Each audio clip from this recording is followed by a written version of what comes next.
On this edition of Eagle Eye Newsbreak, how Cal State LA is preparing people with disabilities for full and complete lives. We visit the Mobility Center. On this edition of Eagle Eye Newsbreak, I'm SB Juarez. Thanks for joining us. First, here on campus, we drive by it almost every day. Metro and Caltrans are working together for alternative solutions to ease traffic congestion. In October 2015, the MTA board, in partnership with Caltrans, approved 2 items related to the southern portion of the Long Beach Freeway. The project is called the 710 Corridor Project, referring to the vital transportation artery linking the ports of Long Beach and Los Angeles to major Southern California distribution centers and intermodal rail facilities, not to mention the tens of thousands of commuters who use these routes. This project is funded through Measure R, a half-cent sales tax for Los Angeles County to finance new transportation and projects and programs. Measure R passed with an overwhelming local support in the San Gabriel Valley, with 64% of local voters. Unfortunately, the process is very time-consuming because you always have people that file one complaint or another. For example, the environmental report was just put out for public comment. That period was a very lengthy period, and they received something like 2,200 comments. So now Caltrans has to respond to every single one of those comments, and anytime the opponents file a new concern, Caltrans has to investigate and address it. The 710 Corridor Project Environment Impact Report seeks to break new ground in not only identifying impacts and immigration strategies, but in engaging community members and stakeholders in developing strategies to improve air mobility and quality of life. The project team continues to work closely with the advisory committee to provide progress and updates and receive feedback from the community. Los Angeles County Supervisor and Metro Board member Hilda Solis proposed a motion to expand the scope of the 710 South environmental studies to include zero-emission trucks, increase bus and rail service, complete streets, bike paths, and additional livability improvements. In contrast to Solis, Country Supervisor Don Knapp proposed an amendment somewhat watering down Solis's motion. Knapp's amendment directs Metro to only study zero-emission trucks and remove 3 bike paths from the report, directing Metro to study them separately. The board unanimously approved the Solis motion on October 2015 as amended by Knapp. In July of 2015, the Americans with Disabilities Act celebrated a quarter century of helping people who may not otherwise be able to get around it. Support of the ADA, the Mobility Center at Cal State LA, is a resource for dozens of people who need physical therapy and rehabilitation exercise. It is also the source of meaningful. In July of 2015, the Americans with Disabilities Act celebrated a quarter century of helping people who may not otherwise be able to get around. In support of the ADA, the Mobility Center at Cal State LA is a resource for dozens of people who need physical therapy and rehabilitation exercise. It is also the source of meaningful part-time work for kinesiology students who are graduating to be employed in a physical therapy career. Exercise is a form of physical therapy that employs regimen of activities with the purpose of restoring muscles and tone to gain strength or relieve pain caused by disease or injury. It's through the practice of therapy that the Mobility Center is able to benefit everyone from students in wheelchairs to community members simply interested in exercise. Even before the ADA, the Cal State LA Mobility Center treated clients with spinal cord injuries and other muscular dystrophies with the use of special equipment that the students have created. Clients have gone from being paraplegic to gaining back some of their motor functions. When President George H.W. Bush signed the bill into law in 1990, there were not quite so many facilities available to help people with disabilities. The kinesiology students at Cal State LA standard exercises in addition to specialized equipment and customized routines. Their enthusiasm and good spirits go far to help people in need. Coming up, Muslim students on campus in the face of uncertainty from the Trump administration and a long history of facing adversity. How are we doing? And maybe more important, how are they doing? It's all ahead on the Eagle Eye Newsbreak. We'll be right back.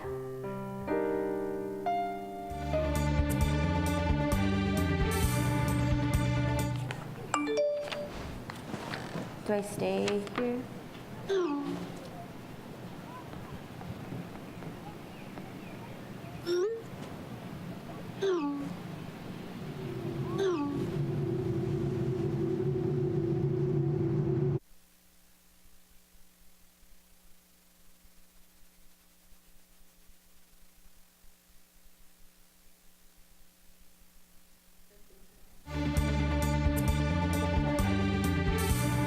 Welcome back to the Eagle Eye Newsbreak. Thanks for hanging with us. In just a few minutes, the sports roundup. But first, since the September 11th attacks in 2001, many Muslims in the U.S. have felt anxious about being accepted in American society. In December 2015, an attack attributed to Islamic extremists in San Bernardino, California, killed 14 and injured 20. This didn't make life any easier for Muslims in general or Muslim students in particular. Eagle Eye View's Lauren Walther has more on the story. With an abundance of television coverage regarding terrorism and Muslim extremists, hostility against Muslims in the country has been on the rise. Because of such negative images in the news, Muslim communities are making an effort to show that their religion is not a threat to society. Many Muslim college students are facing increased scrutiny in today's political climate. We wanted to speak with members of Cal State LA's Muslim community to see how they're doing. A lot of people like generalizing what we are, and that just like emphasizes that we're like a terrorist group when in fact that we're not. It does make life harder. You have to just be careful of your surroundings, of course. I mean, and just making sure that you know we're always smiling and making sure that people know that we're peaceful people. The anxiety that Muslim students feel can sometimes stem from the stares of strangers, particularly if the student is wearing a distinctive clothing like the hijab. The CSULA Muslim Student Association is one of the places these students can go to feel accepted and understood. At the MSA meetings, Muslim students can freely discuss the Islamophobia they regularly face and try to come up with solutions, which are aimed at improving their image. They discuss the need to act as representatives for their religion, which means always smiling and putting strangers at ease so that people won't be afraid of them just because of what they're wearing. It's what's behind hijab. So many of my own students, when I talked with, they're pretty smart and pretty not always educated about the religion, but at least on the face of it, they do not at all condone any of the violence. And many of them were born here. Of course, this Farouk, the criminal guy, was born here, but I think he had some major issues, or maybe the bubble that he lived in, they had a certain views of Islam. But by and large, majority of Muslims are absolutely well adjusted to the life and to the values of here. Whether they adjust or not, Western domination and perceived humiliations have become a part of life for Muslim Americans. Despite right-wing extremists citing safety concerns and calling for a ban on Muslim immigrants, the U.S. Embassy to Iraq says American Muslim immigrants have a higher percentage of college graduates than the general U.S. population, as well as the general worldwide Muslim population. Many Muslim youths are determined not to allow others to shame them for their beliefs. For many people in Muslim communities, the hijab is what distinguishes them from others. It is their identity and not something to be scared of. Despite increased scrutiny, many young Muslim women have decided to start wearing the hijab again to show that they are proud of who they are. But with frequent news coverage on Islamic terrorism, Muslim Americans now feel that they have to go on the defensive and prove themselves in a way other minority groups do not. There's a lot of hostility out there. There are a lot of things that people think they know about Islam. There's a lot of perceptions that have already been made.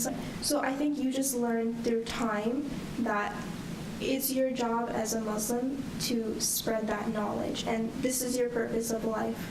Just like it is to worship God or Allah, it's also to break that ignorance and just really, really show people what Islam is about.